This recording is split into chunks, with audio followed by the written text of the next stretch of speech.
이 구리 출신 윤호중 의원입니다. 우선 한승희 후보자께 국세청장 후보자로 지명되신 것을 축하드립니다. 예전에 이제 본청에 근무하실 때도 그렇고 서울지방국세청장으로 근무하실 때도 이렇게 보면 이 평소에 그 인품이나 능력을 주변에 인정받아 오신 것 같은데요. 대통령께서 후보자를 임명하실 때에는 그동안에 이제 이 오랜 기간 조사 업무에 또 관여를 해왔고, 이래서 고액자산가라든가 대기업에 대한 이 과세를 강화하는 대신에 중산층 서민에 대한 세정 지원을 확대하겠다는 그런 그 세정 철학을 실천하는 데 적임자다, 이렇게 보아서 임명하신 것 아니겠습니까? 예, 이런 부분에 대해서 철저하게 수행을 하실 생각이 있으신지요? 예, 하여튼 법과 원칙에 따라서 공정하게 세무조사를 운행해서 국민들로부터 신뢰받는 국세청이 되도록 하겠습니다. 예, 그동안 제가 이 기재위 활동을 통해서 이렇게 보면 우리 최근에 이제 이 세수가 굉장히 많이 들어오고 있지 않습니까? 그런데 올해도 이 추가 세수분을 가지고 추경을 편성하고 있습니다. 근데 과거에 보면 박근혜 정부 때에는 이렇게 이 지하경제 양성화 뭐 이런 것들을 위해서 세무조사를 좀 과도하게 했다라는 지적도 받아왔습니다. 이제는 사후적인 이 세무조사보다는 사전적인 그런 대책을 통해서 세금 신고를 성실하게 받는 이러한 제도의 전환이 필요하다, 이렇게 생각하는데 어떻게 생각하십니까? 예, 의원님 말씀에 공감을 하고 저희도 앞으로 과세 인프라를 확충하고 사전 성실 신고를 지원하는 데 역점을 두도록 하겠습니다. 네, 이 사전 이 제도를 충실하게 보완을 해서 충분한 이 국정 수행에 필요한 재원 마련에 협조를 해주시길 바라고요. 또 하나는 그렇습니다. 우리 공익법인에 관한 문제들이 지난 이제 국정농단 사건을 거치면서 사회적 관심사가 되었습니다. 그런데 제가 상당히 놀랐던 것은 이 공익법인에 대한 기부금이 이제 지정기부금 단체의 경우에는 이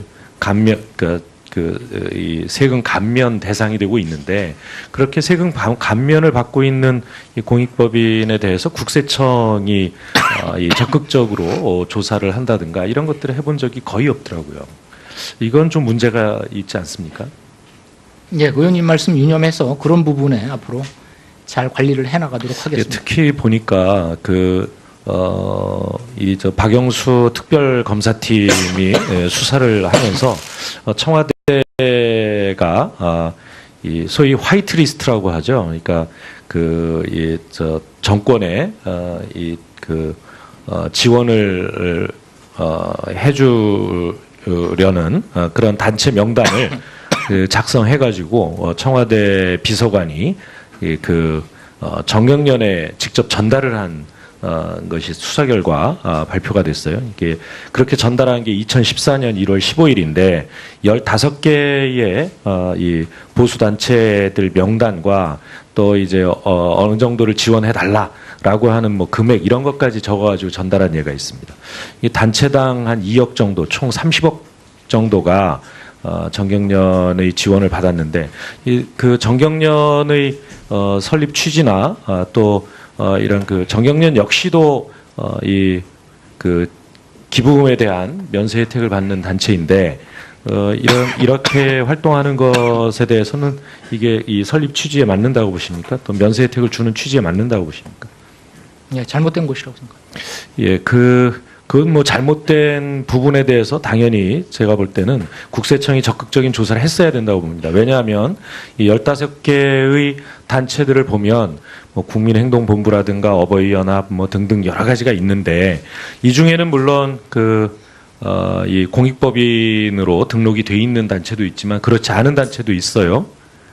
이런 단체들 같은 경우에는 주는 것도 문제지만 받은 것에 대해서도 이 과세를 해야 되지 않겠습니까?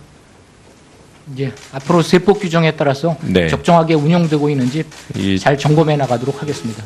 유공단체가 아닌 경우에 엄정한 이 과세가 이루어질 수 있도록 해주시기 바랍니다. 예, 그렇게 하겠습니다.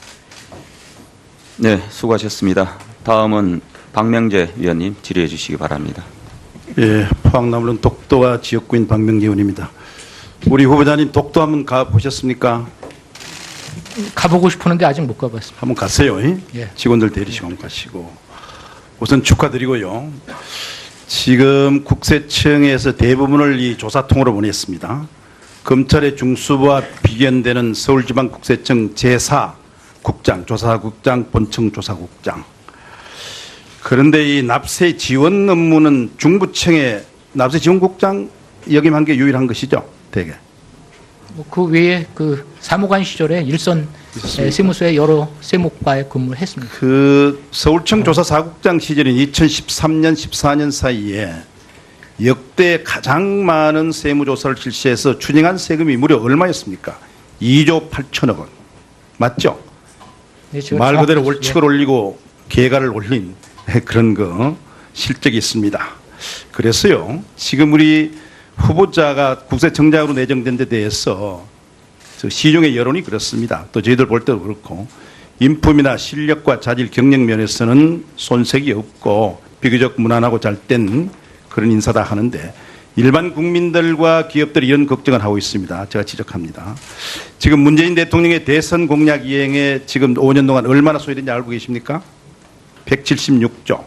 그중에 연평균 35조 6조 중에서 탈루 세금 과세 강화로 얼마를 채우겠다고 되어 있는지 알고 계십니까? 이제 기억 얼마입니까?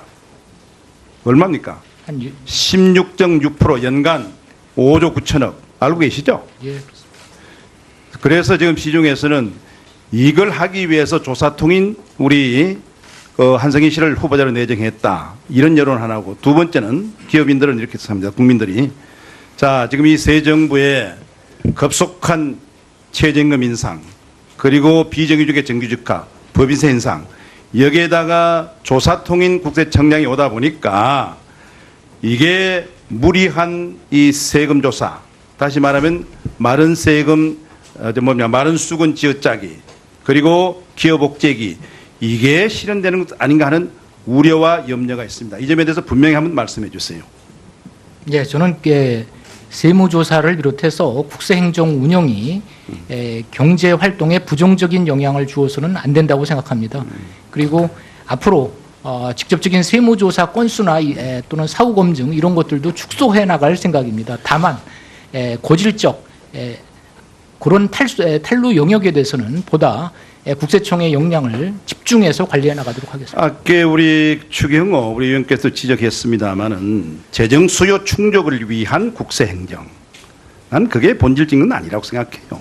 세금은 소득이 있는 곳에서 두는 것이지 수요를 만들어 놓고 그 수요를 충족하기 위해서 세정을 펼치겠다. 이건 난 맞다고 봐요. 그래서 그렇게 되면 무리한 계획적인 의도적인 징수 행정이 이루어지는 것이요. 그건 앞으로 없을 것이라고 분명히 얘기할 수 있습니까?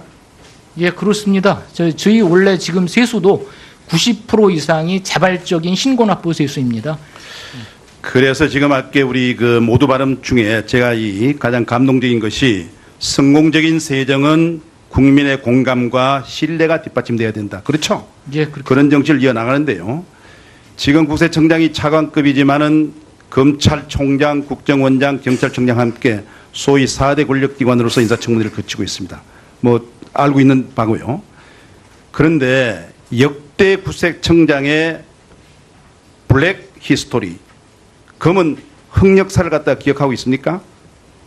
제가 하나 지적해 볼까요? 1997년에 세풍 사건을 비롯해서 세무조사 청탁, 인사청탁, 뇌물수수, 불법 정치자금 모금, 정권 실세, 접대 골프, 그 다음에 그림 로비, 수많은 국세청장들이 자리에 물러나거나 구속되었습니다. 기억하고 계시죠? 예, 기억하고 계시죠?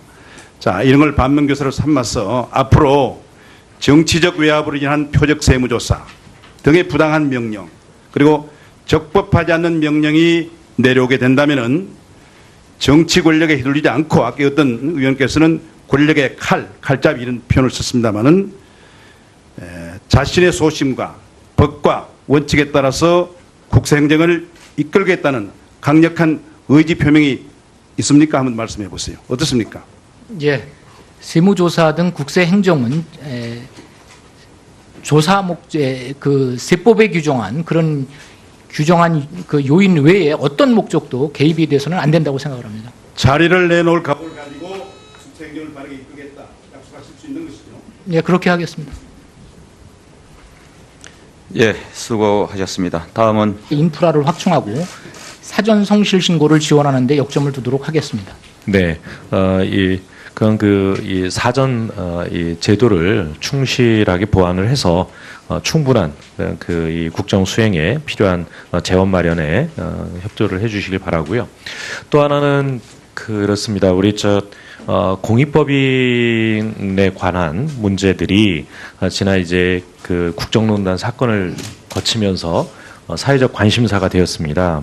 그런데 제가 상당히 놀랐던 것은 이 공익법인에 대한 기부금이 이제 지정기부금 단체의 경우에는 이 감면 이 세금 감면 대상이 되고 있는데 그렇게 세금 감면을 받고 있는 이 공익법인에 대해서 국세청이 이 적극적으로 조사를 한다든가 이런 것들을 해본 적이 거의 없더라고요.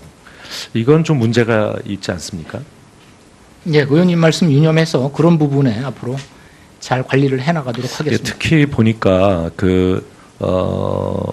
박영수 특별검사팀이 수사를 하면서 청와대가 이 소위 화이트리스트라고 하죠. 그러니까 정권에 대한 이 과세를 강화하는 대신에 중산층 서민에 대한 세정 지원을 확대하겠다는 그런 세정 철학을 실천하는 데 적임자다. 이렇게 보아서 임명하신 것 아니겠습니까? 예, 이런 부분에 대해서 철저하게 수행을 하실 생각이 있으신지요? 예, 하여튼 법과 원칙에 따라서 공정하게 세무조사를 운행해서 국민들로부터 신뢰받는 국세청이 되도록 하겠습니다. 예, 그동안 제가 이 기재위 활동을 통해서 이렇게 보면 우리 최근에 이제 이 구리 출신 윤호중 의원입니다. 우선 한승희 후보자께 국세청장 후보자로 지명되신 것을 축하드립니다. 예전에 이제 본청에 근무하실 때도 그렇고 서울지방국세청장으로 근무하실 때도 이렇게 보면 이 평소에 인품이나 능력을 주변에 인정받아 오신 것 같은데요. 대통령께서 후보자를 임명하실 때에는 그동안에 이제 이 오랜 기간 조사 업무에 또 관여를 해왔고 이래서 고액자산가라든가 대기업에 대해 세수가 굉장히 많이 들어오고 있지 않습니까? 그런데 올해도 이 추가 세수분을 가지고 추경을 편성하고 있습니다. 근데 과거에 보면 박근혜 정부 때에는 이렇게 이 지하경제 양성화 이런 것들을 위해서 세무조사를 좀 과도하게 했다라는 지적도 받아왔습니다. 이제는 사후적인 이 세무조사보다는 사전적인 그런 대책을 통해서 이 세금 신고를 성실하게 받는 이러한 제도의 전환이 필요하다 이렇게 생각하는데 어떻게 생각하십니까? 예, 의원님 말씀에 공감을 하고 저희도 앞으로 과세